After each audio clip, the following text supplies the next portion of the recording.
April 11, 1945, the USS Missouri and other American ships are under attack from 16 Japanese kamikaze pilots. A plane screeches toward the Missouri as American crewmen grit their teeth. There's nothing they can do to stop him from reaching his target. They see a pilot hunched forward in the cockpit seat with a look of steely determination on his face that will live with the crewmen for the rest of their lives. This one man has been the center of decades of debate and disagreements in the USA. But why? What we just described to you is a true event that many of you may not have heard about, despite it being one of the most moving and divisive small stories from the Second World War. We're going to come back to it, but first, we need to know a few things about Japan's pilots who chose to go on missions from which they knew they wouldn't return. In Japanese, kamikaze means divine wind. For the Japanese forces, there was a spiritual element to fighting.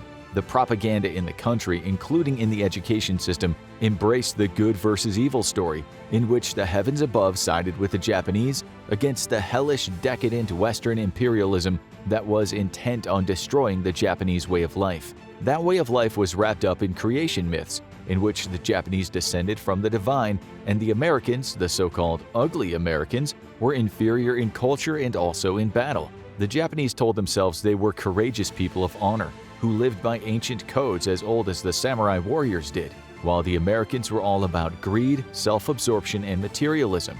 In Japanese propaganda films, Americans were depicted as weak drunks without any sense of honor or morality. Unlike the brave Japanese soldiers, said the propaganda, US soldiers were not serving a higher purpose. They were fighting to Coca-Colarize the planet, which would wipe out the values associated with the Japanese way of life. With this mission in Japanese hearts, dying for many Japanese troops was indeed part of their divine mission. These men were not like the people of today. The propaganda of the day was a lot more effective. They were willing to give up their lives as a matter of honor, which would live on through their name in the families and future generations. These kamikaze pilots loaded with bombs would agree to a one-way mission. They would hit their target and be incinerated as the explosives on their plane did a lot of damage to the Americans. The sacrifice they thought, or were brainwashed to think, would be worth it. The Americans dreaded these kamikaze pilots, which were part of a desperate initiative introduced by Japan close to the end of the Pacific Campaign. It wasn't about outright winning, but causing as much damage as possible. Japan's military leaders knew that the American public would be distraught over more body bags being sent back home. The kamikaze pilots didn't just succeed in hitting their targets, they caused psychological damage to a country whose collective opinion about kamikaze fighters was along the lines of WTF. The Japanese would not give up even in the face of annihilation. How much damage would the Americans be willing to take? Japan kept going after the Americans flattened Tokyo, leaving the city in flames. Charred bodies strewn along many of the streets, 100,000 dead civilians, 267,171 buildings destroyed, and 1 million left homeless. The Japanese were more than willing to carry on. Much of the public was ready to fight with shovels and sticks if it came to it. As an American soldier explained, after they mowed down the Japanese fighters armed with mere sticks on an island in the Marianas, they just kept coming and coming. I thought they would never stop. How do you beat people who will gladly die for the honor of their country, who will walk into bullets as young American soldiers grimace with sadness at shooting down masses of flesh and blood? Japan even talked about the glorious death of 100 million and that every Japanese man, woman, and child should die for the emperor. How do you beat that? American B-29 bombers struck other cities, Osaka, Kobe, and the Japanese clung to what they'd been told. Do not live in shame as a prisoner. Die and leave no ignominious crime behind you. That's when they introduced the kamikaze pilots, and soon the US started taking a hammering. Backed by some wins, the Chief General Staff Yoshijiro Umeza said in a newspaper story in May, "The sure path to victory in a decisive battle lies in uniting the resources of the empire and getting behind the war effort, and in mobilizing the full strength of the nation, both physical and spiritual, to annihilate the American invaders." Rhetoric aside, the Americans were vastly superior in almost every way. Before the kamikaze attacks, they'd called the Japanese Mitsubishi A6M0 an origami aircraft. Sure, it was light and graceful in the sky, but it had its issues. One of the US's ace pilots, Commander David McCampbell, explained, "We learned very early that if you hit them near the wing roots where the fuel was, they would explode right in your face. But they were nimble, and they were useful when Japan started sending its dedicated pilots to their glorious deaths. The Japanese had been desperate before that. Those American B-29s were arriving in the hundreds straight from factories in the U.S. At the end of March 1945, the U.S. began Operation Starvation. The U.S. laid thousands of mines, and Japan was short of minesweepers. From April to August, those mines were responsible for 63% of Japan's shipping losses. Japan lost 670 ships during the operation. Its propaganda merchants claimed that the Japanese had shot down 28 B-29s, but that was a lie. They'd taken out just 5. Japan's pilots fared so badly that great shame came to the country. The B-29s had a loss rate of just 1.6%, an outstandingly good loss rate. In one night alone, U.S. planes bombed 100,000 homes and killed thousands of civilians in Osaka. In total, 65 Japanese cities were smashed. During these months, approximately 100 Japanese died for every American death. Japan had to do something, and do it fast. So the missions changed. Men signed up for one-way flights. Some of them had no choice. The Americans were disgusted by this kind of fighting. They'd never seen anything like it. For the Japanese, it was a change of fortune. The planes had a 19% hit rate, and since those men were never going to return, they saved on fuel. Watching those planes draw near haunted the Americans. The executive officer of the USS Essex said, "You saw a blip in the sky and your nerves were immediately frayed." He said those minutes seemed like years when you were sitting there, waiting to see whether you were going to get hit, being in the face of what you thought might be certain death. He said young men 18, 19, straight from farms in the Midwest, would often just become hysterical. A U.S. Navy Vice Admiral explained, "We watched each plunging kamikaze with the detached horror of one witnessing a terrible spectacle rather than as the intended victim. We forgot self for a moment as we groped hopelessly for the thought of that other man up there." The very first kamikaze pilots had actually started earlier, sometime in the fall of 1944. These men signed up, glad to honor the nation, but as time passed, men were forced to do this duty. Reports said a profound melancholy came over most men just hours before they knew they were going to die. They sat there thinking about never seeing their wives, children, everyone they knew ever again. He said some smashed up furniture, others started dancing, eclipsed by a sudden madness. He called this a mood of desperation. Others calmed down after this frenzy and had a kind of spiritual awakening. Some accepted it from the start. They acted like they were wrecking angels sent by the war gods. They were saviors of Japan, to rest in eternal peace, honored forever as being the ones who killed the decadent enemy. Still, Norimitsu Takushima wrote in his diary that even if they were unhappy about their certain death, they weren't allowed to say anything.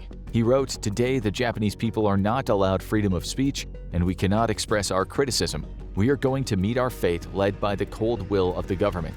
I shall not lose my passion, and will hope until the end. There is one ideal, freedom."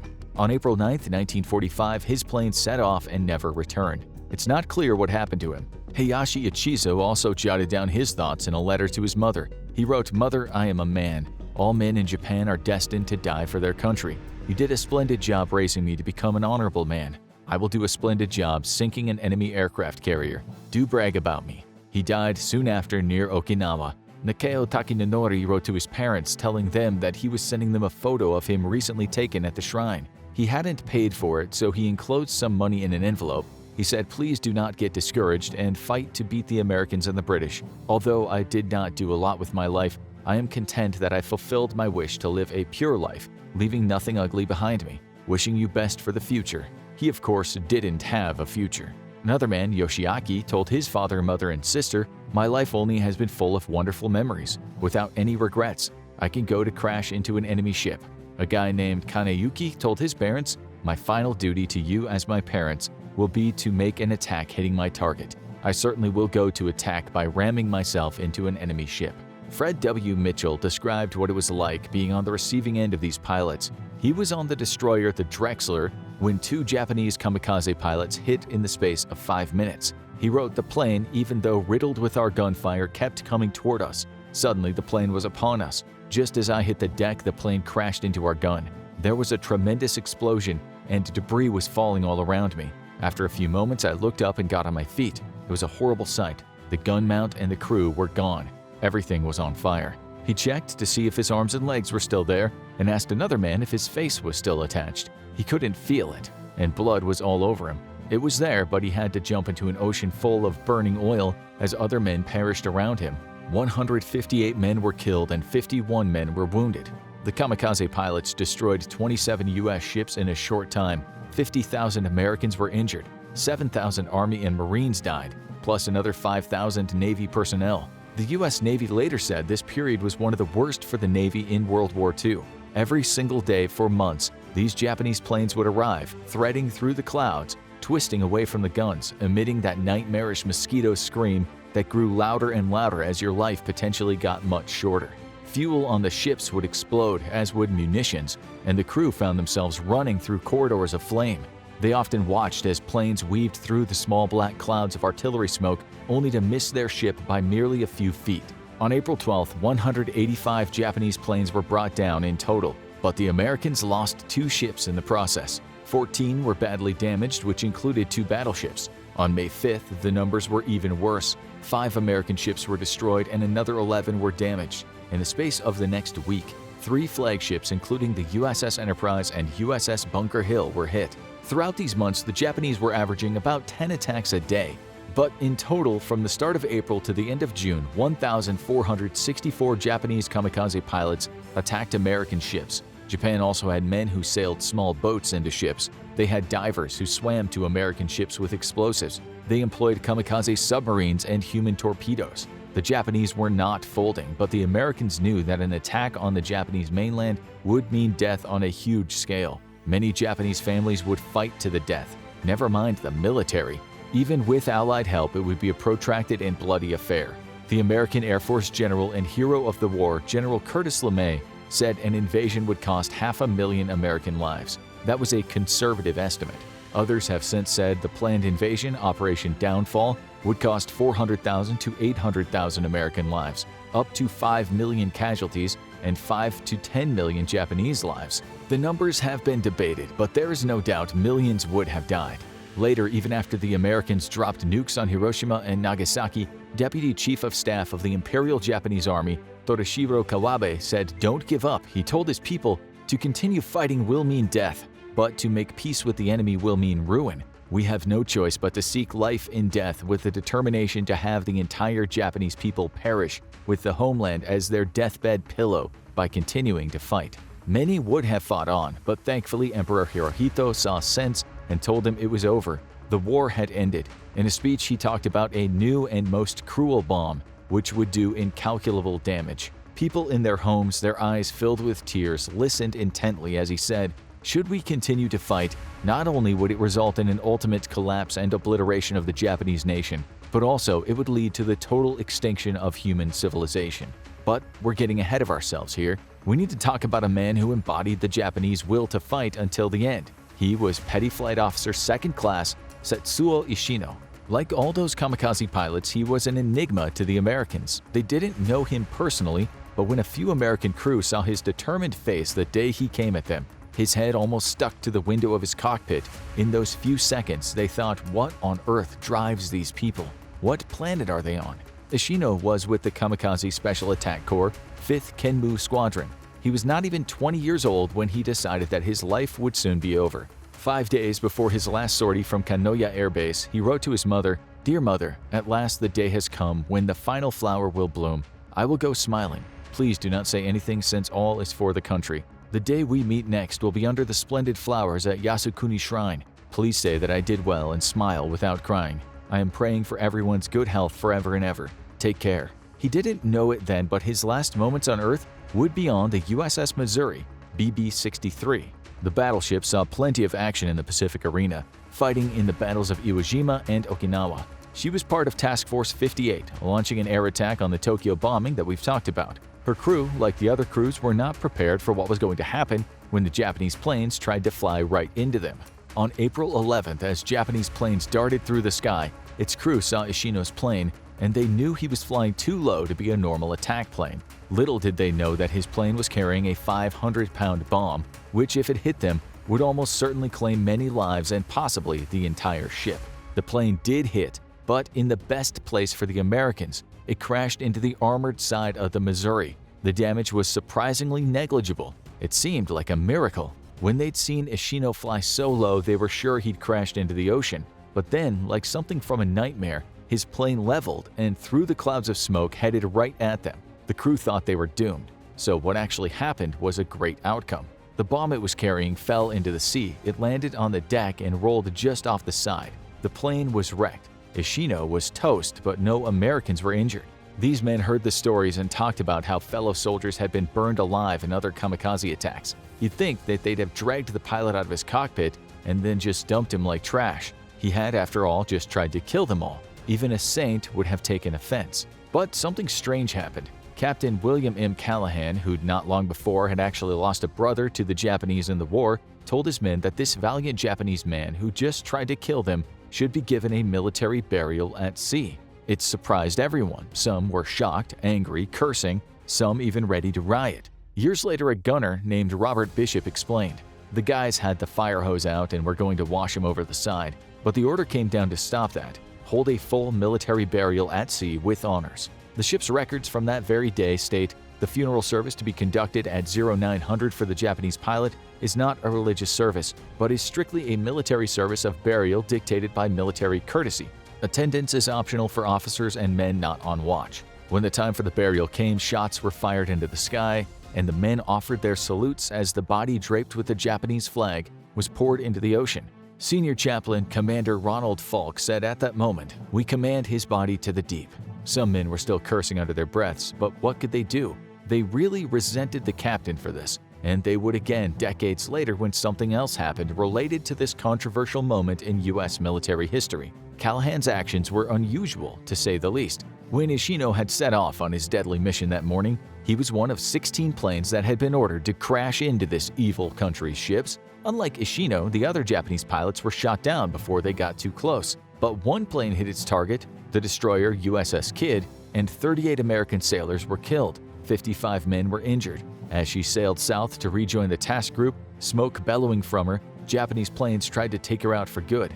They wanted every last American dead. Prior to the funeral, men on the Missouri had heard about what had happened on the Kidd. Some of them were less than pleased that they'd be giving their enemy a proper sea burial when one of those guys had just killed 38 fellow Americans, men with families back home. It was only by sheer luck that they weren't dead.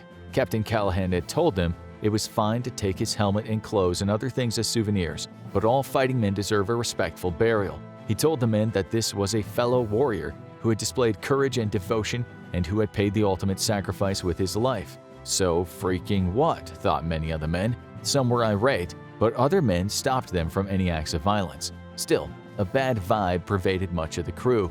These angry men became more irate when they heard that 3 bosun mates had spent much of the night sewing a Japanese battle flag together from bits of material. But why did they put in such an effort for an enemy?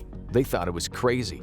That same hand-stitched flag would many years later be handed in person to Ishino's relatives, and some men were still mad about the whole affair. In 2001, both Japanese and American former and present soldiers took part in a ceremony to honor Callahan's merciful act. Some of the people who had been there in 1945 were then in their 70s. Not everyone was clapping. For some, they were just as upset as they were that day on the ship.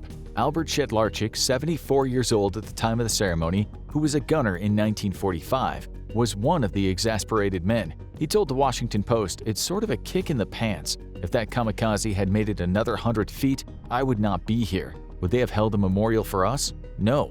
He had a point. Another sailor who was there in 1945 said the same. They should have just dropped him over the side. He said, "We were at war with each other. They were trying to kill us and we were trying to kill them." But it was in 2001 that people started to learn a bit more about this 19-year-old man who was still causing trouble in the land of bubblegum and big cars. Setsuo's brother, Takafumi Ishino, was away fighting in China when Setsuo was given the burial. In 2001, he explained that his brother had told his father and mother he was going to volunteer to die because he had 2 brothers and 2 sons were enough for them. They could deal with one loss. At that time, it was expected that one would sacrifice one's life for one's country, he said. "I learned later that my mother cried continuously. Her tears did not stop for 1 month." Captain Callahan's son, William M. Callahan Jr., said his father had done the right thing. "Enemy or no," he said, "these men were brave, knowing that they were going to die. If anything, they weren't honoring killers, they were honoring a captain who'd shown some humanity in a vile and bloody war in which strangers hated other strangers because powerful people had made it so." In 2001, surviving Japanese soldiers said they were touched when they heard about what the American captain had done. To be a humanitarian in the face of widespread inhumanity To respect a man that wanted to blow you up isn't easy, they acknowledged. The Japanese in the war had said the Americans were not men of honor, but what could have been more honorable than the actions of Captain Callahan? He was the personification of honor, some said. A Japanese man who'd lost 4 brothers in the kamikaze fighting, after hearing about Callahan's actions, said, "I really feel that there is now no more enemy." Now, you need to see what would have happened if those bombs hadn't been dropped on Japan. And what if Japan was never hit by nuclear bombs? Or have a look at this amazing story: the only man to survive 2 nuclear bombs.